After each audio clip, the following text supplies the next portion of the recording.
तो चलिए चलते हैं आज एक और नई कहानी की तरफ। जी हाँ, खरगोश और कछुए की कहानी। रुको जरा, कहीं जाइएगा नहीं। पर ये कहानी कुछ अलग है, सुनिएगा एक। देखो कछुए भैया, एक बार की बात थी जब तुमने मुझे धूल चटा दी थी, लेकिन वो मेरे सोने की वजह से हुआ था। अब अगर फिर से रेस हो तो मैं तुम्हें हरा दूंगा। मैं इस बार पूरी तैयारी में हूँ।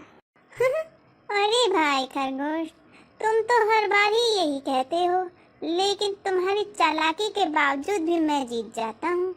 इस बार भी देख लेना, तुम्हारी तेजी काम नहीं आएगी।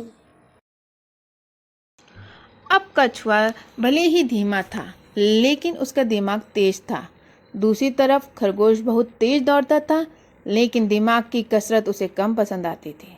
दोनों ने फिर से रेस का ऐलान किया और जंगल के सारे जानवरों में एक बार फिर रेस देखने के लिए जुट गए। इस बार रेस के रूट में थोड़ा ट्विस्ट था। जंगल की पहाड़ियों के ऊपर से होकर रास्ता जाता था। अब पहाड़ पर चढ़ना और उतरना ये दोनों ही थोड़ा मुश्किल था। अब तो और भी मजा आएगा। पहाड़ी पर दौड़ना मेरा बचपन का खेल है। कछुआ भैया, तुम तो कहीं के नहीं रहोगे। सही कह रहे हो, लेकिन देखते हैं। रेस शुरू होती है और खरगोश एक बार फिर से बिजली की तरह दौड़ता है। जंगल के जानवरों में की भीड़ से वाह वाह वाह वाह वाह वाह की आवाज़ें आने लगी।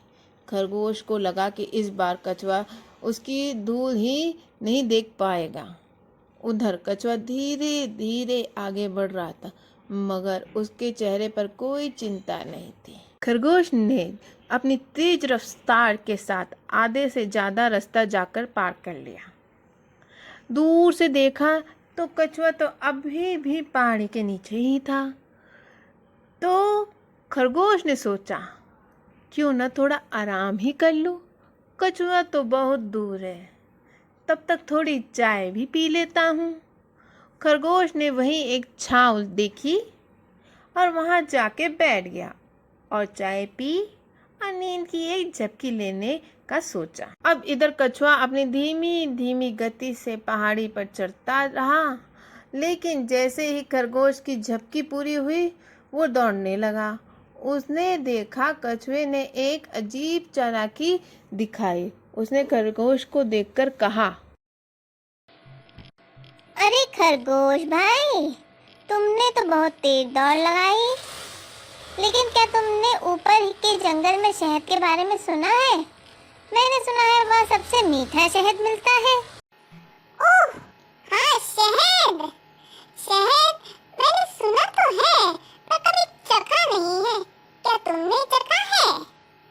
नहीं नहीं, लेकिन सुना है कि जो सबसे तेज पहाड़ी पार कर जाएगा उसे जंगल के सबसे बड़े पेड़ पर ये शहद मिलता है। खरगोश को शहद का लालच आ गया। उसने सोचा कि अगर वो तेजी से दौड़कर जीत भी जाएगा तो उसके बाद सबसे मीठा शहद भी चख लेगा। खरगोश ने रफ्तार तेज कर दी और ऊंची पहाड़ी पर चढ़ने लगा, लेकिन जैसे ही वो ऊपर पहुंचा, शहद का कोई नामो निशान नहीं था। वो पेड़ खोजता रहा, लेकिन शहद का कोई पता नहीं लगा। उधर कछुआ नीचे की ओर रेस के अंतिम चरण में धीरे धीरे बढ़ रहा था। उसने खरगोश की चालाकी को भांप लिया और उसे अपनी धीमी चाल पर पूरा भरोसा था। कछुआ, तुमने मुझे बेवकूफ बनाया। यहाँ कोई शहद नहीं है। अरे भाई, मैंने तो सुना था, खुद चेक थोड़ी ना किया था जाके वहाँ। वैसे रेस की जीत किसकी होगी वो नीचे ही तय होगी। खरगोश को अब अपनी गलती का एहसास हुआ, लेकिन अब बहुत देर हो चुकी थी। कछुआ धीरे धीरे अपनी गति में बना रहा और एक बार फिर जीत गया। खरगोश ने देखा कि उसकी सारी तेजी बेकार हो गई, क्योंकि उसने फिर से गलती दोहराई, खुद पर ज़्यादा भरोसा और दूसरे को कम आंकने की। इस बार भी हार गया। मैं कभी नहीं सीख पाती। तेजी अच्छी बात है, लेकिन धैर्य और समझ सबसे ऊपर होता है। हमेशा तेज दौड़ना ही जीत की गारंटी नहीं होती भाई। और इस तरह एक बार फिर से कछुए ने अपनी समझदारी और धैर्य से खरगोश को हरा दिया। जंगल के बाकी जानवरों ने खूब मजा लिया और इस रेस से सीख ली कि तेजी से बढ़ने से ज़्यादा ज़रूरी होता है सही दिशा में बढ़ना। Thanks for watching my video.